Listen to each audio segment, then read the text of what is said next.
একলা যখন থাকি, বসে থাকি মাঝে মাঝে বাগানে, তাকাই শুধু সবুজের দিকে, ভাবি কত কিছু। কখনো ভাবি নিজের কথা, কখনো ভাবি অন্য।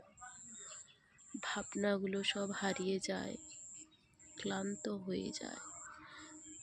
আমি শুধু ভাবতে থাকি। ক্লান্ত আমি, শ্রান্ত আমি, ভাবনার পথে হাঁটি। নীরবতা আমার জীবন, একাকিত্ব আমার সঙ্গী। ভালো লাগে চুপ থাকতে, কখনো বা চুপ হতে। হয়ে গেছি সময়ের সাথে, কথাগুলো যেন হারিয়ে গেছে বা হারাতে হয়েছে নিজেকে।